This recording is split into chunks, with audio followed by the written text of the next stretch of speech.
Okay, look at me now. The international sign. So yeah, my name is Joseph Rafferty. My hometown is San Francisco, California. My pronouns are he, him. I'm a visual artist, but I entered ICP at the International Center of Photography, and I was sculpting, writing, making on-site installations, and they said, hey, you're a visual artist. But before I did that, this body of work is called Artists and Americans, and it's a celebration of North Carolina creatives, anyone creating. Whether it's Cindy Eckert, the creator of Women's Viagra, or a mixed media artist, or the Mothership in Durham, that unfortunately went under during COVID.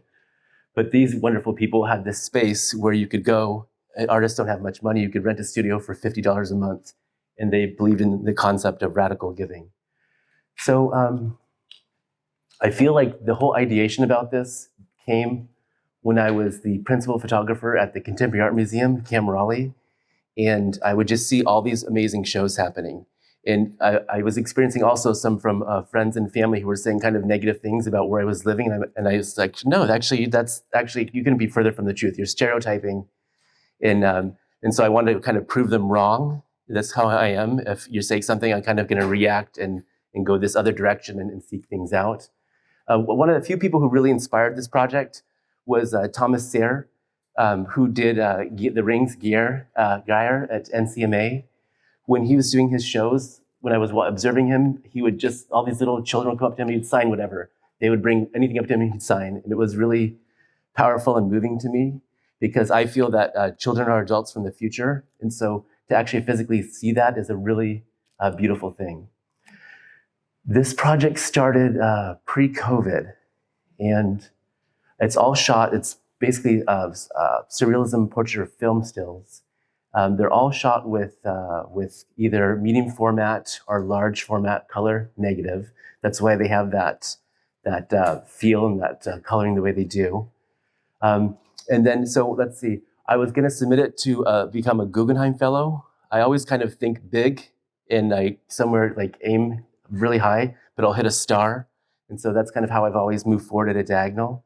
And then when COVID went under, I had the Guggenheim package basically all ready to go. And I emailed ICP and asked, hey, are you guys actually going to be online because of COVID? And they said yes. So I took that package and pivoted and entered it to ICP. And then they invited me to attend ICP. And they graciously gave me a director's fellowship. And from there, I really just, I had a very transformative experience. Corinne, my partner, was amazing because she's a full-time clinical psychologist. And all of a sudden, I'm a full-time student. So I put her through hell. But we came out unscathed, and then all this work is to show for it. Before ICP, it would have looked a lot different as far as I learned how to become like a master printer digitally. And I'm looking at all these people now, and I would say that these are all friends. And for me, there's this idea of a one photographer, this one hero. That's not true at all. Everyone collaborated with me, and some of them even presented ideas how it should be shot, which I love. For example, I really am very intuitive. I follow energies. This wonderful person over here, Melissa Lipscomb, I met at Jerry's Artorama in Raleigh, and she was so kind and her energy was just so powerful. I said, hey, are you an artist? And she said, yes, I do digital art. And I asked her to be in this project. And I said, if you have any ideas, let me know. And like less than 10 hours later, she sends me this beautiful sketch that's actually over there. And so these images, there's a lot of preparation. Sometimes it's like weeks. And when the actual time the shoot happens, it goes super quick. And it's very little film is shot because I just want to, I basically never had money, and I've always worked from the standpoint of like one image, take that image and then kind of pivot and go somewhere else with it. So the Thomas Sayre shoot was just one roll of film. This one over here was just, a few sheets of color of 4x5. William Paul Thomas, I've actually shot him quite a few times. He's a wonderful painter and educator. His whole concept was, he's very handsome man. So it was like this one man play. Let's see here. This is actually the first day of the stay-at-home order of COVID. I don't know for you guys if you're told to do something. For me, I'm just like, don't tell me what to do. I'm going to kind of do the opposite. So that was with this. I actually shot Dalek in his beautiful studio. This is very interesting. So when Dalek was a young person in New York. He had no money. He had this kind of little hovel of a table he'd always write on. And when I went to his house to shoot him, this beautiful house, he's an older man now, but when I followed him back to his little dungy, nasty garage, this is where he's still creating so he can tap into that energy. And so for something like that, I shot it, these ones right here, and then I didn't present itself for about a year later. Then I saw this location in Chapel Hill, and so I put that up, and we moved forward in that direction. And then let's see here. So basically, there's going to be an exhibition catalog about this, and things like this. When I speak of connectedness and like interconnection, there's notes of everyone who's ever helped with this project. Let's see here. So this started out as being like this celebration of North Carolina artists, and a lot's happened, like Maureen said, in the past 2 years. So it kind of became this project where it's an ode, or a celebration of anyone creating on the timeline of now, who happens to be creating in North Carolina or passing through. Like Ira Lupu, my good friend from ICP, who's Ukrainian. She's phenomenal. I shot her with a large format camera. There's a beautiful poem called Ode, which you guys should definitely read. The first lines are, "We are the music makers and we are the dreamers of the dreams." I think he wrote it in like the 1800s. And so when you come back in about 11 days, there'll be a beautiful exhibition catalog. You should all take it. There's only going to be 100 printed. And then in the summer, again, I'm going to apply for a Guggenheim again to like tell the story, because there's so many amazing artists that I feel like need to be shot. And North Carolina really needs to have its day in the light, because there's so many amazing things happening here. Peter Marine, who's on the back side of this wall, I don't know if you guys know this, but the director who founded, the German art historian who founded NCMA, he commissioned Frida Kahlo and Diego Rivera to come over and do those beautiful industrial murals. And then he came down to North Carolina and founded NCMA. But more importantly, he was the one who first started writing for grants, and no grants had ever been given to museums before until him. And that opened the door for all these other museums in North America. There's all these little tidbits of information like that kind of all come back here to North Carolina. And so for me, that's very special. And I always work from a place of love and, trying to celebrate people and honor them. Because there's a lot of negativity out there, but I find that if I focus on the good, things happen. For example, this wonderful person I met at VAE, Shakoral Stewart, and she's an ALS interpreter. I could talk on and on, but certain people I just want to highlight. And so when Kurt and I were at this beautiful VAE event, she was signing to these wonderful people, and you kind of look down, but it almost looks like spoken word. It's very captivating. And she was signing to these beautiful gay boys, and you look back up and this like connection, it's amazing, this wonderful energy. And then so I contacted her, I said, "May I show you for this project?" And she said, "Yes, but you cannot show my picture because of the hate groups in North Carolina." And I said, "Okay, got it, I respect that." And that's how we came up with that concept. And the whole example of this sphere, even though it's a color wheel, but as Maureen said, my process center over here, that's kind of like a vignette into my studio, how everything's connected. And so you can visit over there. And then Corinne, for example, my partner, she did the coloring on the illustrations, the ABC ones in the back. How I work also is I really delve deep into my archive. Some things I'll just create because I have to get out of my body and put it on paper, and then I'll just sit with it and just kind of not visit it until things present themselves. I don't want to talk too much. Does anyone have any questions? Yes. How did you choose to define artist? Right? It's very broad term. And I feel like for me, it was anyone who's putting out amazing, wonderful energy and is making the world a better place than they found it. When I started out in LA shooting, I had a rep and I said, I don't want to shoot. They asked, is there anyone you don't want to photograph? I said, I don't want to photograph any celebrities. I'll photograph musicians, authors, people putting out good energy. So for me, it was good energy, and I would research them. And if I had it if I felt that they were kind people, but almost 90% of the time is because I experienced them. Or I read on their Instagram or something, how it just kind of, something sent your way, you see them at opening, and then you kind of just move forward and at a diagonal. Yeah, for example, Cindy Eckert, I met at a Winnovation at Cary at the Umstead Hotel. And again, about this whole idea of interconnectedness and advancing together, advancing the movement. It was Maureen O'Neill who actually put them up in a grid like that. I had no idea how I was going to, that's over here, how I was going to do that art installation. She put up in a grid, and then I saw that, and I was like, oh my goodness, we need to have a smile, because Cindy Eckert is creating miles of smiles on planet Earth. Any other questions? Yes. Stage structure. Would you say like you collaborating with all these people? Because you mentioned like being the same energy or frequency as them. Would you say like you doing these collabs will also make them like show a little bit more of their like passion, personality, and then actually like help them improve in like their crafts?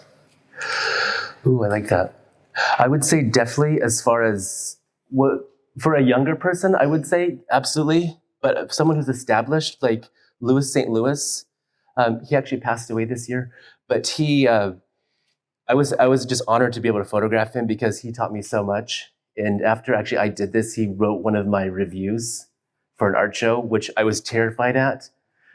I don't know if anyone knows this, but Louis St. Louis, he was a scoundrel. He would ride an airline dressed as a priest or a pilot. His parents met. He is a true, beautiful madman. His parents met. One was going in, and the other one was coming out of Dorothea Dix, like these star-crossed lovers. He is a mixed media artist. When he stepped on the scene, Andy Warhol said of his work, it's like Erogenous Bosch meets MTV. But he was very, his reviews were like scathing, but spot on. And I feel like saying something is nice isn't saying anything at all. We need like criticism, kind, constructive criticism, because again, it advances the movement.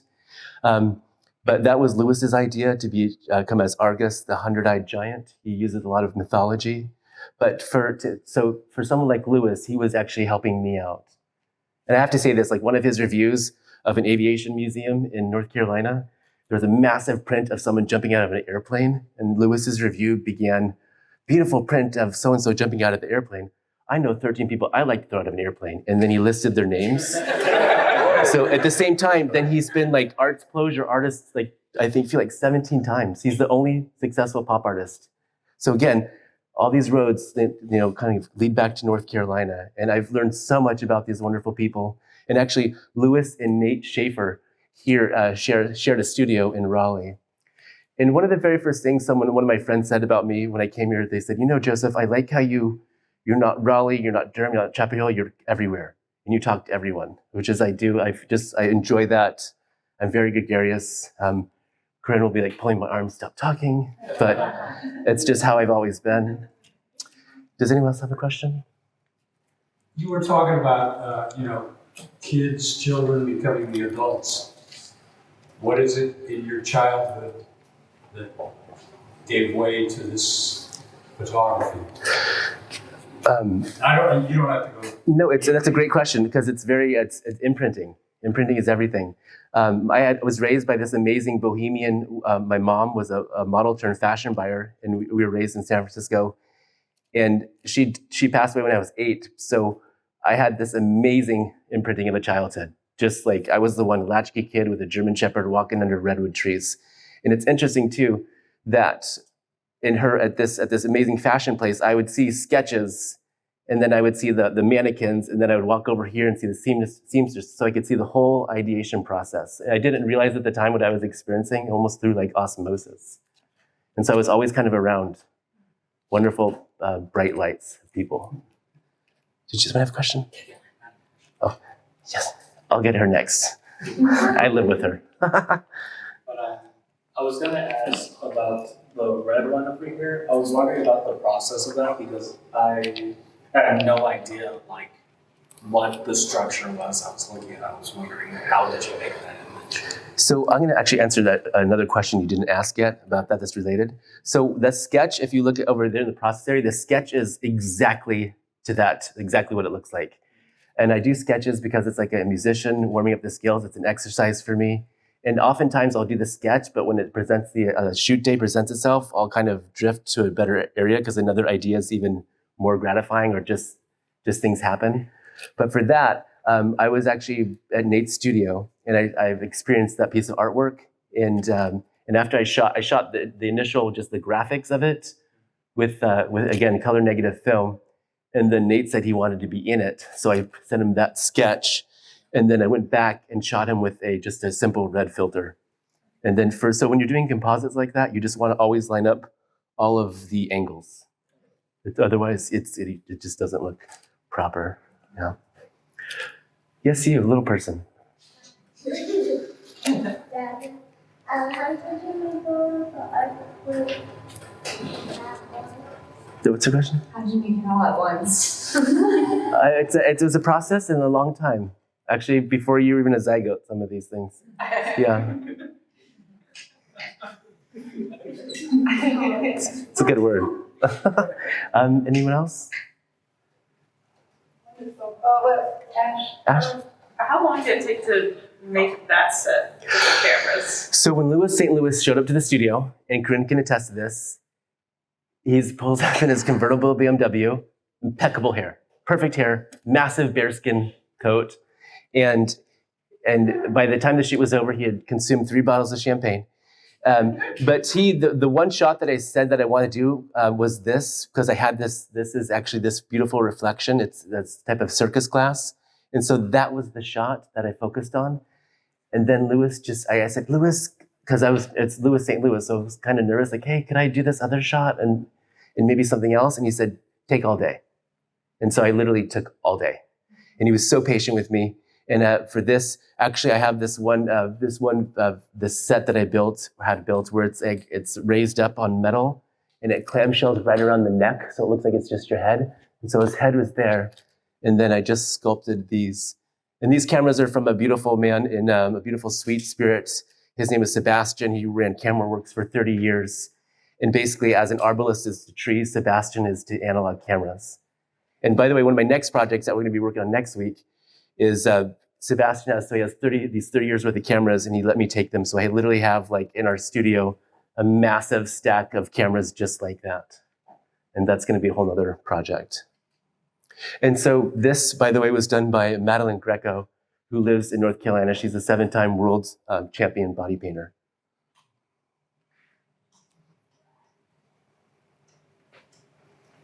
I'm sure people will seek you out to ask you questions Cool. one-on-one. Yeah, lovely. Thank you so much. Yeah, thank you for having me. Thank you.